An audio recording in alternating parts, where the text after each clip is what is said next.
La chiesa dei Santi Filippo e Giacomo è composta da 4 cappelle sul lato destro e 4 cappelle sul lato sinistro.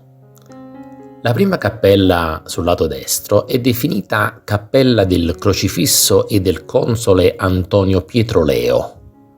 Qui è conservato un crocifisso ligneo, policromo della fine del Seicento di ignoto napoletano. Sulle pareti laterali 2 tele di Alessio Delia, con una flagellazione e una pietà. C'è anche un monumento funerario marmoreo del 1758 con il busto di Pietro Antonio Leo, console dell'arte della seta. Anche sul lato sinistro ci sono 4 cappelle.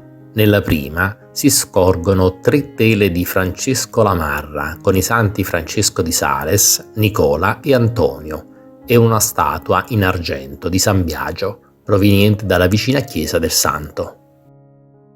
La sacrestia della chiesa dei Santi Filippo e Giacomo a Napoli è un vero gioiello del barocco napoletano. Realizzata nel XVIII secolo, è un esempio raffinato di artigianato ligneo. Al suo interno si possono ammirare un altare ligneo settecentesco con una prospettiva straordinaria e un trono episcopale intagliato e decorato con i simboli dell'arte della seta. Lo stemma dell'arte e della seta è in alto sul trono, come simbolo del potere della corporazione, al di sopra del potere temporale. Inoltre, la sacrestia ospita un armadio a muro con le figure dei Santi Filippo e Giacomo, rimaneggiato nell'Ottocento. Quest'ambiente, insieme alla chiesa, è parte del complesso museale dell'arte della seta, che testimonia l'importanza storica della lavorazione della seta a Napoli. Tra i diversi abiti eccezionali che ritroviamo nella sacrestia, notiamo quest'abito dove si può apprezzare il nero napoletano, che è un colore di seta molto particolare e rinomato, sviluppato a Napoli durante il periodo aragonese.